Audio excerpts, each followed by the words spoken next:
इंद्रधनुष मछली। बहुत दूर गहरे नीले सागर में एक मछली रहती थी। वो कोई साधारण मछली न थी। समूचे महासागर में वो सबसे सुंदर मछली थी। उसके शल्क अलग अलग प्रकार के नीले और हरे और बैंगनी रंग के थे और उनमें कुछ शल्क तो चांदी समान उज्जवल थे।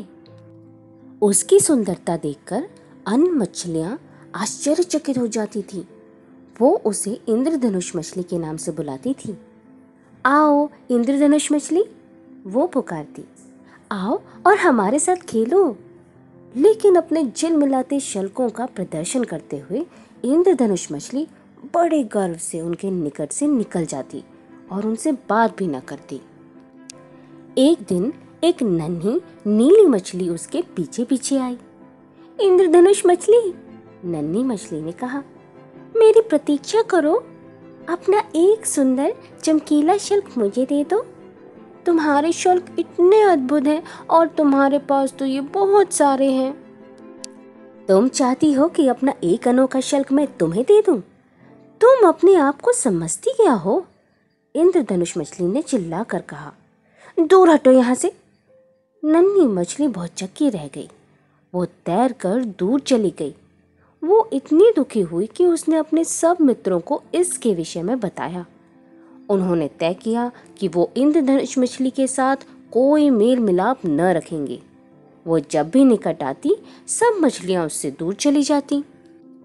अगर कोई इनकी प्रशंसा ही न करे तो इतने झिलमिलाते चकाचौंध कर देने वाले शल्कों का क्या लाभ? इंद्रधनुष मछली ने सोचा। अब समूचे महासागर में वो सबसे अकेली थी। एक दिन उसने अपने मन की व्यथा स्टारफिश को कह सुनाई।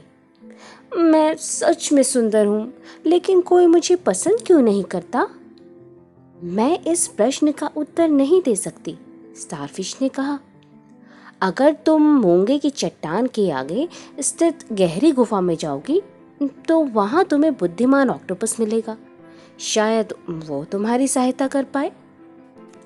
इंद्रधनुष मछली ने गहरी गुफा ढूंढ ली। गुफा के भीतर बहुत अंधेरा था और उसे कुछ दिखाई नहीं दे रहा था।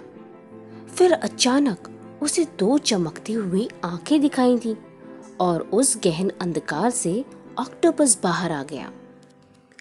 मैं तुम्हारी ही प्रतीक्षा कर रहा था, ऑक्टोपस ने संजीदा आवाज में कहा। सागर की लहरों ने मुझे तुम्हारी कहानी सुना दी है। मेरा ये परामर्श है, हर मछली को अपना एक झिलमिलाता हुआ शल्क दे दो। तुम सागर में सबसे सुंदर मछली तो न रहोगी, पर तुम समझ जाओगी कि तुम किस प्रकार प्रसन्न रह सकती हो। मैं ऐसा नहीं कर सकती, इंद्रधनुष मछली कहने लगी। लेकिन ऑक्टोपस तो गुफा के अंधकार में पहले ही गायब हो गया था। अपने शल्क दे दूं? अपने झिलमिलाते सुंदर शल्क? कभी नहीं। उनके बिना मैं कैसे प्रसन्न रह सकती हूँ? अचानक उसे लगा कि कोई उसे हौले से छू रहा था। छोटी नीली मछली फिर वापस उसके पास आ गई थी। इंद्रधनुष मछली, क्रोध ना करो, मुझे बस एक छोटा सा शल्क चाहिए। इंद्रधनुष मछली हिचकिचाई। सिर्फ एक? बहुत बहुत छोटा झिलमिलाता शल्क? उसने सोचा, अरे एक छोटे से शल्क की कमी मुझे न खलेगी। बड़े ध्यान से इंद्रधनुष मछली ने सबसे छोटा शल्क निकाला और नन्ही नीली मछली को दे दिया।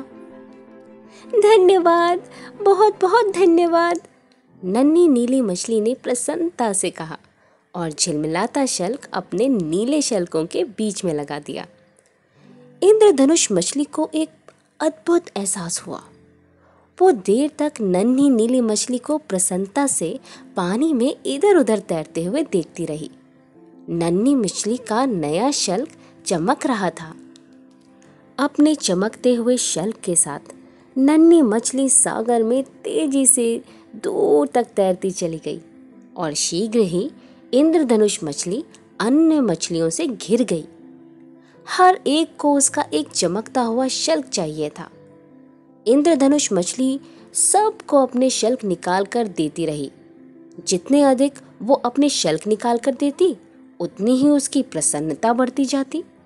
जब उसके चारों ओर पानी में सुंदर रंग बिरंगे शल्क झिलमिलाने लगे तो उसे लगा कि उन मछलियों के बीच वो अति प्रसन्न थी।